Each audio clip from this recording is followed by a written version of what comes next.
Train جب چلی ہے، جب ہم یہ لاہور اسٹیٹ پہ پہنچے ہیں، جو پھر نعرے لگے ہیں پاکستان زندہ باد کے، تو میں آپ کو بتا نہیں سکتا کہ وہ جو فیلنگ تھی۔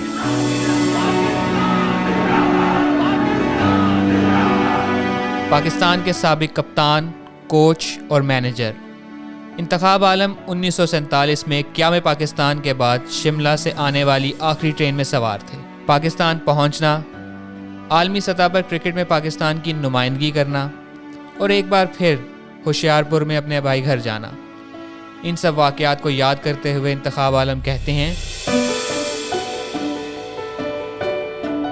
ایک وقت ایسا آ گیا کہ حالات بہت ہی زیادہ خراب ہو گئے۔ وہ یہ تھا کہ جہاں بھی کوئی ان کو مسلمان نظر آتا تھا تو اس کو مار دیتے تھے۔ کافی عرصے سے کہے جا رہے تھے کہ خان صاحب آپ کو، مجھے لگتا ہے کہ حالات جو ہیں دن بدن خراب ہوتے جا رہے ہیں، تو آپ کے ساتھ فیملی بھی ہے، تو آپ کوشش کریں یہاں سے نکلنے کی۔ اور جب بھی آتے تھے کہ خان صاحب کی فیملی کہیں گے تو وہ بیدی کہہ دیتا تھا کہ وہاں ہے نہیں، کیونکہ پردے وردے سارے اندر سے ڈرا کیے ہوئے تھے اور کوئی آتا جاتا تھا نہیں۔ اگر کوئی ضرورت ہوتی تھی تو وہ نوکر کو بھیج کے والدہ منگوا لیتی تھی چیزیں۔ تو ایک دن وہ کوئی 9 بجے کے قریب وہ بیدی صاحب نے کہا خان صاحب آپ گھر خالی کر دیں اور میرے گھر میں آ جائیں ساتھ، کیونکہ آج انہوں نے کہا تھا کہ ہم نے اندر سے یہ گھر کو دیکھنا ہے ہم نے۔ تو بہرحال کچھ جیسی تھے چھوڑ کے گھر، تو ساتھ والے گھر میں چلے گئے۔ ایک چھوٹا سا کمرہ تھا ان کے اندر، وہ میں تھا، میری 2 بہنیں، ایک بھائی، والد اور والدہ۔ تو وہ آئے اور انہوں نے دیکھا واقعی تو گھر میں تو نہیں ہے، اور پھر وہ دیکھ دکھا کے چلے گئے۔ ان کو شاید کچھ تھوڑا بہت شک ہوا ہوگا، انہوں نے کہا کہ بیدی صاحب ہم نے آپ کا بھی اندر سے گھر دیکھنا ہے۔ تو میں اس وقت کوئی ٹائم تھا کچھ 10 ساڑھے 10 بجے، انہوں نے کہا خان صاحب اب آپ کو یہ اگر آپ اندر آ گئے تو یہ آپ سب کو مار دیں گے، تو آپ نکلیں رات کو۔ اب اس وقت کہاں جانا، تو وہ جو پاور ہاؤس جہاں سے الیکٹریسٹی جنریٹ ہوتی تھی وہ بہت نیچے تھا اور جنگل ہی جنگل تھا سارا، اور رات کو چلنا بھی کوئی الیکٹریسٹی نہیں۔ تو وہ پھر ہوا یہ کہ سارے نکلے، چھوٹی چھوٹی تھی پٹ گنڈیاں ان کو کہتے تھے روڈ رات کو، اور آپ کو وہاں پر رات کو چیتا بھی نظر آتا تھا، آپ کو سانپ بھی نظر آتے تھے، پورا بہت ہی ہیوی جنگل تھا۔ تو وہ مشریں لے کے اس کو مٹی کا تیل اس پہ ڈال کے جلا کے، تو وہ گھنٹہ 1.5 گھنٹہ میں لگا وہ پاور ہاؤس نیچے بالکل، وہاں پر ہم پہنچے۔ تو پھر اس نے دوسرے دن پہ دی نے بتایا کہ وہ اچھا وہ آپ نکل گئے۔ وہ ہمارے گھر میں بھی آ گئے، انہوں نے ایک ایک کمرے کو دیکھا۔ اب یہ تھا کہ وہ رات کو تو خیر کمرہ ومرہ تو ادھر کوئی نہیں تھا، جہاں سے جو الیکٹریسٹی جنریٹ ہوتی تو بہت ہی ہیوج قسم تھے وہ انجنز وغیرہ، اس کے اوپر ہم نے ساروں نے رات کاٹی۔ اور کیونکہ والد میرے بھی کرکٹر تھے، کھیلتے تھے مہاراجہ پٹیالہ کی ٹیم میں، تو کھیلتے رہے، تو کافی جان پہچان تھی لوگوں کے ساتھ۔ ایک بریگیڈیئر تھا جو والد کا وہ دوست تھا، اس وقت وہ انچارج تھا اس علاقے کا۔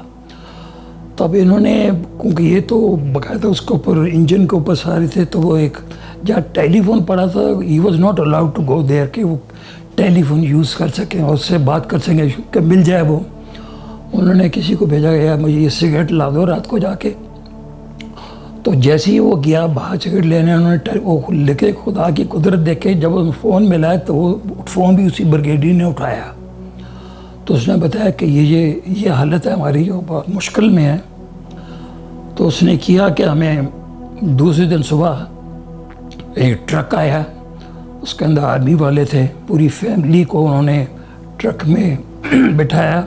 انہوں نے کہا اگر آپ نے کچھ گھر سے کچھ چیز لینی ہے تو بھی لے لیں۔ تو خیر ویسے ہی گھر بھرا ہوا تو کچھ نہیں، اب والدہ گئی ہیں، ان کو تھوڑا بہت کیش ویش ہوگا، وہ قرآن اٹھایا وہاں سے، اور ویسے کا ویسا گھر چھوڑ کے تو وہ ہمیں وہ لداخی محلے لے گئے۔ وہاں پر رہے ہم ان کے پاس کو 1 ہفتہ۔ تو پتہ لگا کہ ایک ٹرین چلے گی کالکا سے، اور وہ داخی محلے سے کافی فاصلہ تھا وہاں پہنچنے کا. وہ بالکل رڑا میدان تھا جہاں کہ وہ ریفیوجی کیمپ انہوں نے بنا دیا. بالکل بنجر جگہ تھی، روڑے اور نہ کچھ تھا. نیلے آسمان کے نیچے آپ کے پاس کچھ بھی نہیں ہے اور بھرا ہوا میدان. تو کسی سے انہوں نے وہ 2 بانس لیا اور ایک بڑی چادر سی تھی وہ لی. اس کا انہوں نے ایک چھوٹا سا وہ ٹینٹ سا بنایا اور نیچے بھی کچھ ایسی چیزیں نہیں تو اسی پہ گزاری. اور رات کو گولیاں چلتی تھیں، کین یو امیجن. اور سب لوگ جو ہے نا وہ زمین پہ لیٹ جاتے تھے اور اوپر سے وہ گولیاں جاتی تھیں اور صبح لاشیں لوگوں کی ملتی تھی. تو ایک ہفتہ ہم وہاں پر رہے وداؤٹ فوڈ. بہت مشکل سے کہیں کسی کے پاس کوئی چیز ہو تو انہوں نے اس کو دے دلا دیا آپ اس کو کھانا وانا کھا لیں.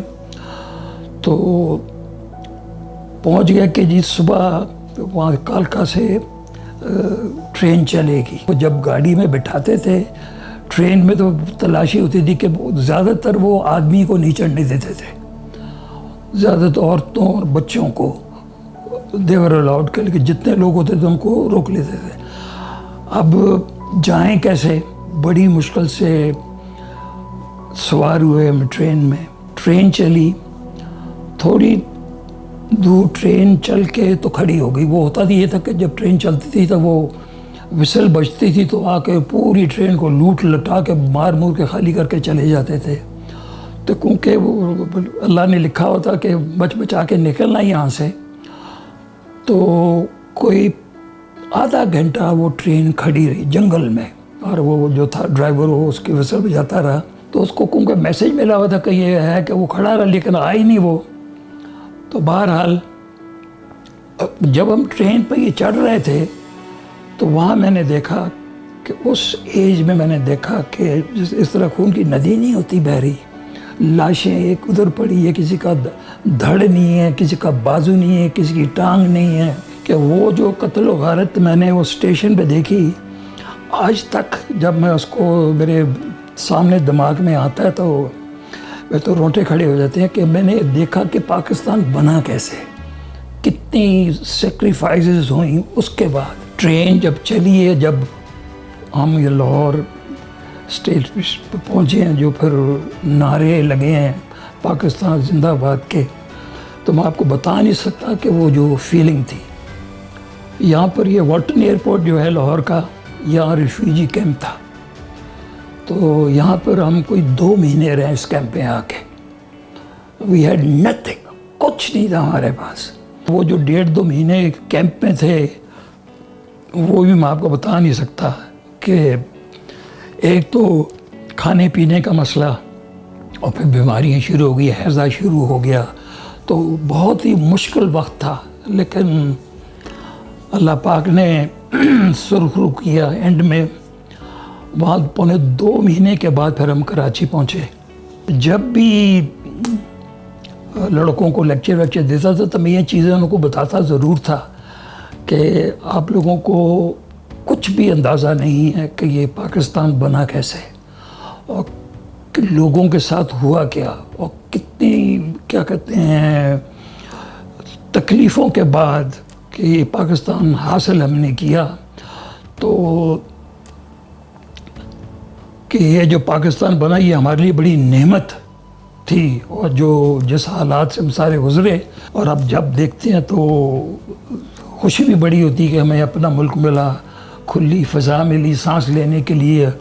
اور جو لوگوں نے سیکریفائزز کی ہیں تو وہ میں بھولتا نہیں آج تک. وہ سین میرے جب سامنے آ جاتا ہے تو میں بالکل اسٹینڈ سٹل ہو جاتا ہوں میں کہ جب بھی 14 اگست آتی ہے اور میں پھر سوچتا ہوں وہ بالکل ویژولائز کرتا ہوں ساری چیزیں جو میرے سامنے آتی ہیں، کس طرح پاکستان بنا اور کس طرح ہم یہاں پر پاکستان میں آئے. مجھے ابھی تک یاد ہے کہ ایک پانی کا جو گلاس تھا وہ 100 روپے کا اس وقت مل رہا تھا. اب آپ اندازہ لگا لیں کہ اس وقت تو تنخواہیں بھی لوگوں کی اتنی ہوتی تھی اور ایک گلاس کا ایک گھونٹی آتا تھا سب کو. اب اندازہ کر لیں. وہ کھانا پینا تو اب چھوڑ ہی دیں، کھانا پینا تو بھول ہی گئے تھے کہ کھانا بھی کوئی چیز ہوتی ہے. بس یہ ہے کہ بس پڑھتے اللہ نے ہمیں پاکستان پہنچا دیا. یہ پاکستان کی ٹیم کا ٹور تھا انڈیا کا. جلندھر ایک میچ تھا ہمارا پاکستان کا, تو وہاں کے جو ایڈمنسٹریٹر تھے ان سے میں نے ریکویسٹ کی کہ میں اپنا گھر دیکھنا چاہتا ہوں, اور میرے جو ان لاز کا گھر ہے وہاں میں دیکھنا چاہتا ہوں. تو انہوں نے مجھے کار میرے لیے ارینج کی اور ایک ساتھ آدمی بھی دیا کہ ان کو لے کے جاؤ. مجھے گھر اپنا یاد تھا, میں بالکل وہاں پہنچا. وہ یہ تھا کہ ہمارے گھر کے ساتھ ہی جو مین دروازہ تھا گھر میں جانے کا, اس کے ساتھ ایک ویل تھا, کھوہ تھا. وہ مجھے ابھی تک یاد تھا کہ لکڑی کا دروازہ تھا اور ساتھ اس کے ٹیوب ویل تھا. تو تھوڑی سی میرے سے مسٹیک ہوئی, جہاں میں پہنچا اس کے ساتھ والے گھر میں ہم گئے, انہوں نے بڑی اچھی طرح سے ملے. تو میں ہوشیار پر دوبارہ میں تو رکا ادھر, کوئی وہاں لکڑی کا کام بڑا اچھا ہوتا ہے, تو میں کوئی لوگوں کے لیے کوئی پریزنٹ لے لیں. تو جو دکاندار تھا اس نے پوچھا کہ صاحب ابھی آپ وہاں سے ہو کے آئے ہیں غلام حسین کی بستی کے, وہ آپ کا گھر تو نہیں تھا؟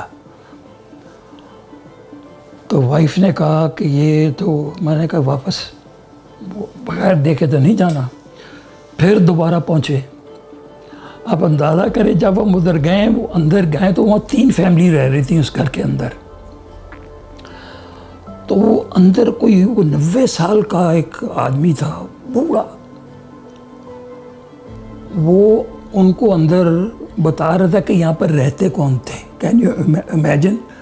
بتانے بھی انہوں نے ہمیں بیٹھایا, دودھ پلایا, بڑی اچھی طرح سے ملے.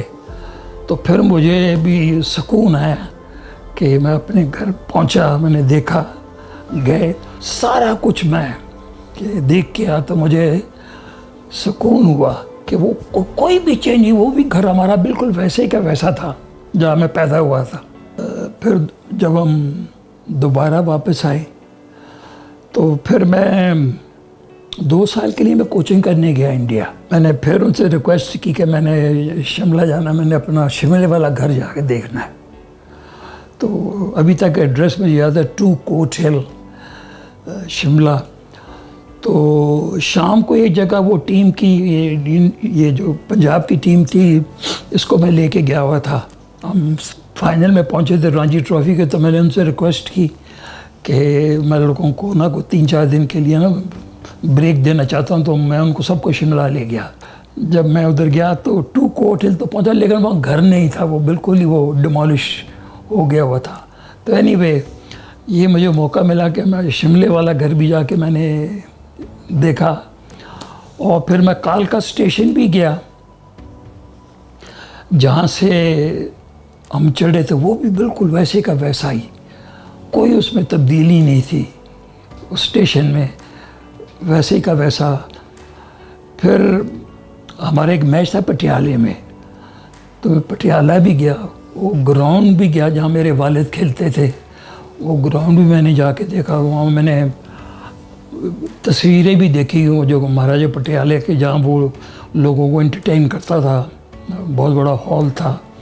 تو میں نے والد کی فوٹویں بھی دیکھی وہاں پر لگی ہوئی پٹیالے میں. قائد اعظم کے بارے میں خیر 5 سال کی ایج میں اتنا تو میں نے نہیں پڑھا ہوا تھا, تو لیکن بعد میں پھر والد نے بتایا, والدہ نے بتایا کہ جو سارا جو ایپیسوڈ تھا کہ جو ڈویژن ہوئی ہے انڈیا کی, یہ کیوں ہوئی اور اس کے پیچھے کون وہ لوگ تھے جنہوں نے اتنی ہمت سے, اتنی جدوجہد سے نام پاکستان کا لیا, اور اللہ نے ہمیں سرخرو کیا. اور میں نے قائد اعظم صاحب کا گھر بھی دیکھا. میں نے قائد اعظم کا گھر وہ بھی بالکل ویسے ہی تھا. میں سمجھتا ہوں کہ اگر آپ کا ویژن ہو اور آپ کچھ اپنے ملک کے لیے کچھ کرنا چاہتے ہو, اور جس بیک گراؤنڈ سے میں آیا تھا نکل کے, اور میں نے یہ سارا کچھ دیکھا کہ یہ ملک بنا کیسے, اور اس ملک کی ویلیو کیا ہے, اور آپ کیا کر سکتے ہو ان ریٹرن. جو آپ ملک نے آپ کو اتنا کچھ دیا, اس کے بعد آپ کیا کر سکتے ہو اس ملک کے لیے. تو یہ بہت بڑا ایک طرح کا ایکسپیرینس تھا, اور اللہ نے عزت بھی دی. اپنے 2 ورلڈ کپ جیتے، بلکہ میں تو کہتا ہوں 3 ورلڈ کپ جیتے ہم. تیسرا تھا ہمارا نہرو کپ، جو کہ ہم کلکتہ میں ویسٹ انڈیز کو ہم نے فائنل میں ہرایا. تو وہ اس just like a world cup تھا بالکل. تو اللہ کی دین آپ کی کہ نیت صاف ہو اور آپ نیک نیتی سے آپ کام کریں تو اللہ آپ کی مدد ضرور کرتا ہے. 14 اگست کے لیے تو میں یہی پیغام دوں گا کہ خدارا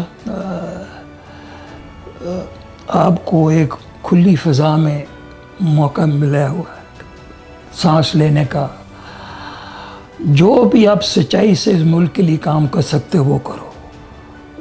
کو باقی جگہوں پہ آپ چلے جاؤ تو میں سمجھتا ہوں ہم بہت ہی لکی ہیں کہ پاکستان کو اللہ نے بہت کچھ نوازا ہے. پاکستان کو رد نہ کریں.